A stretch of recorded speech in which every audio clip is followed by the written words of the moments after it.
Salut les amis, c'est Vincent de la pépinière Terre à Terre. Aujourd'hui, je vais vous apprendre à devenir des pros de la bouture. Alors déjà, qu'est-ce qu'une bouture? La bouture, c'est une façon de multiplier les végétaux qu'on utilise en pépinière pour tout ce qui est petits fruits et autres, majoritairement les petits fruits. Donc il y a deux types de boutures qui existent. La bouture ligneuse, donc, qui se fait en hiver avec du bois, et la bouture en verre, qui se pratique ça au mois de juin environ. C'est des boutures de la jeune pousse verte de l'année. Mais là, aujourd'hui, on va s'attarder sur la bouture ligneuse, du coup, pour tout ce qui est petits fruits type cassis, groseille, casseille, figuier aussi également, on peut faire vigne, etc. Grenade. Voilà, c'est une liste non exhaustive, mais allez, c'est parti pour le matériel nécessaire pour réaliser cette bouture. Donc, le matériel nécessaire pour faire nos boutures, forcément des morceaux de branches qui vont être nos futures boutures, prélevés sur vos pieds mères ou certains pépinières ils s'en vendent. Donc vous pouvez les commander directement en ligne. Un sécateur avec, moi j'utilise comme ça un petit spray avec de l'alcool à brûler ou du gel hydroalcoolique pour désinfecter le sécateur entre chaque variété. De la fibre de coco. Pourquoi de la fibre de coco par rapport à du terreau? Parce que c'est un substrat inerte.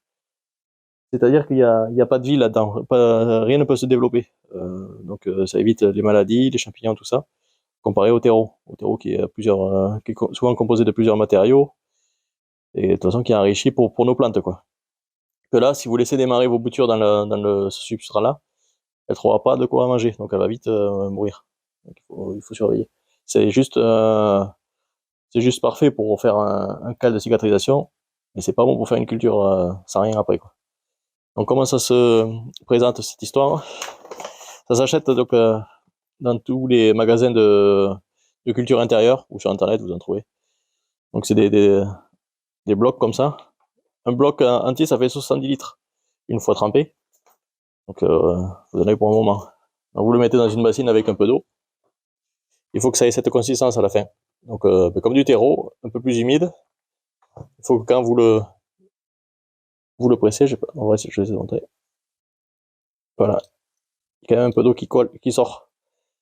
Donc là, il a la bonne consistance pour pouvoir être utilisé. Et ensuite, bon, des étiquettes et des liens pour attacher nos boîtes de bouture et les repérer les variétés. Et après un bac pour mettre nos boutures. Du coup, c'est parti pour la réalisation des boutures. Comment je fais pour qu'elles aient toutes la même longueur? Par rapport au bord de ma table, je colle un scotch à 15-20 cm et sur lequel je fais un trait pour qu'elles aient toutes à peu près la même longueur. Mais surtout, ce qui est important, c'est qu'il y ait au moins la coupe forcément dans la fibre de coco, mais aussi un ou deux yeux et pareil dehors. Donc vous regardez par rapport à la pousse. Là, vous voyez, il y aura un ou deux yeux dans la fibre et le reste dehors. Donc allez, c'est parti. Faire attention également quand on pose les paquets, à mettre les yeux bien vers le haut. De mettre tout dans le même sens, sinon ça ne marchera pas. On peut voir sur celui-là, j'ai déjà des racines. En gros, ça, je pourrais le planter directement en terre, que ça marcherait.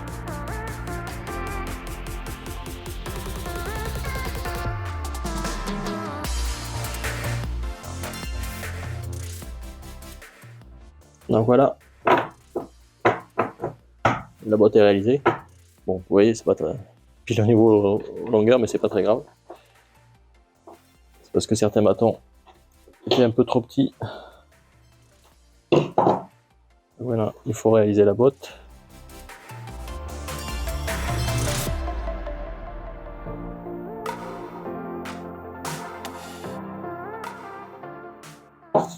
Mettre les étiquettes appropriées. Donc là, c'est la variété Rovada.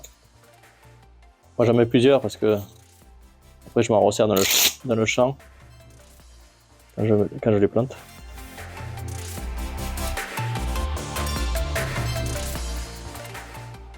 Donc voilà, notre botte de bouture est réalisée. Maintenant, il faut la mettre dans la fibre de coco.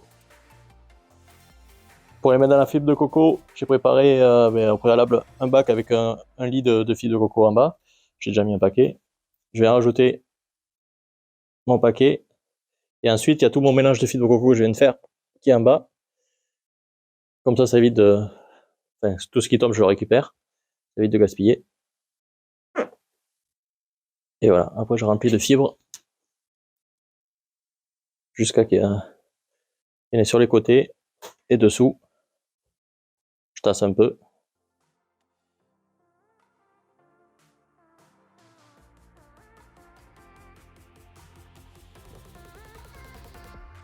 Il n'y a plus qu'à continuer. On va d'autres paquets petit à petit monter.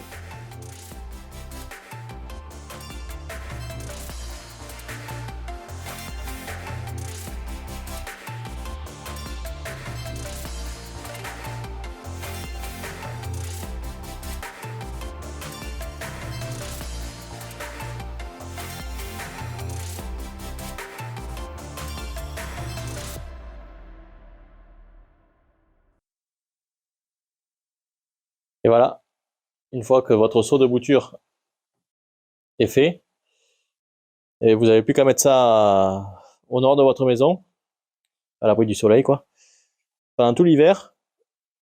Et ensuite, à partir du mois de mars, vous pouvez soit directement les planter en plein terre, soit dans un pot avec du terreau, n'importe.